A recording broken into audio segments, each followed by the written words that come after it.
राम राम भाई, मेरे सारे छोटे बेटा ने मेरे चैनल में आप सभी का हार्दिक स्वागत है। आइए सुनते हैं धर्मराज की कथा। वैशाख मास में है सुनी जाने वाली।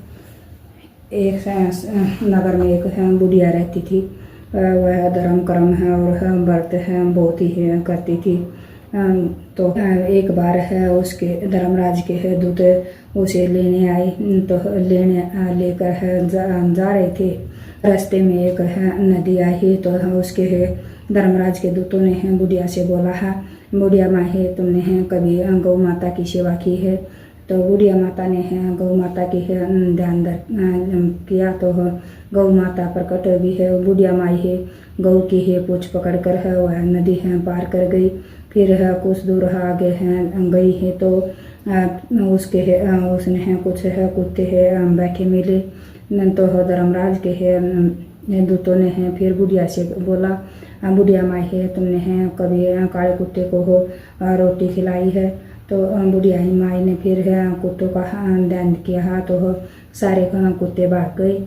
फिर धर्मराज यमदूता के साथ है कुछ दूर आगे चली। तो उसने है के पैरों में कांटे चुभने लगे। तो फिर धर्मराज के है दूतों ने कहा, बुढ़िया माई है आपने है खड़ाऊ चप्पल आदि है कुछ दान किया है? तो फिर है उसने ध्यान किया। तो उसके है पैरों में है खड़ाऊ आ गए।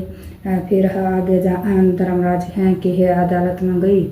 तो वहाँ जाने के बाद में है धर्मराज बोला, तुम यह किसको ले आए हो? बोले कि है यह बुढ़िया बहुत ही धर्म कर्म करती थी मगर है धर्मराज की है कथा कभी नहीं सुनी। तो वह बोला है कि अब यहाँ इसको हो कोई जगह नहीं मिलेगी है, इसने है कभी धर्मराज की कथा सुनी ही नहीं। वह बुढ़िया बोली है धर्मराज मुझे एक सप्ताह के लिए है वापस भेज दो। मैं धर्मराज की है कथा और है उसका उद्यापन करके आऊँगी। धर्मराज ने है उसे वापस भेज दिया। तो उसको वापस वह बुढ़िया वापस गांव में आ गई।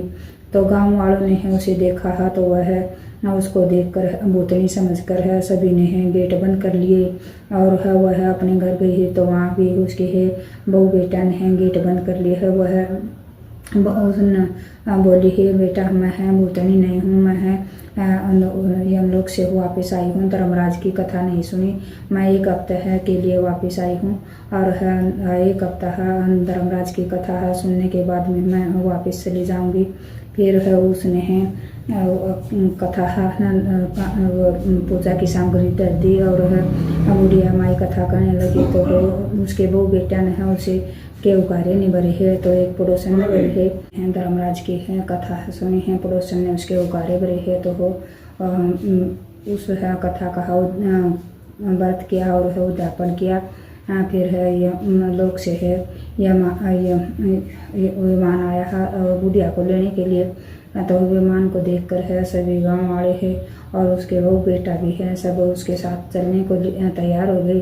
तो फिर वह बुढ़िया बोली है कि तुमने मेरी है धर्मराज की है कथा के उकारे तो भरे नहीं, तो तुम है मेरे साथ है कैसे जा सकते हो?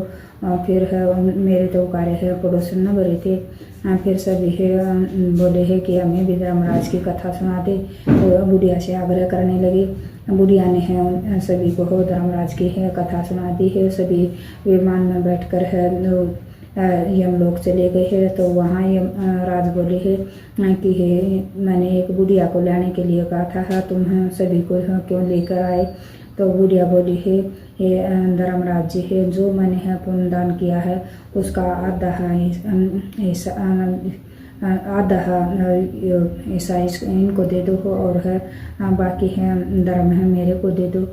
तो यह कहने के बाद में है उन गाँव वालों और उस पड़ोसन को स्वर्ग में है जगह मिल गई और है उसे भी मिल गई है जब धर्मराज की जिस तरह उस बुढ़िया ने आया है इस तरह सब न्याय नारायण सुनारायण सब है यमलोक में है जगह मिले और सबको धन धान्य से भरपूर हो। जय यमराज की जय सच्चे दरबार।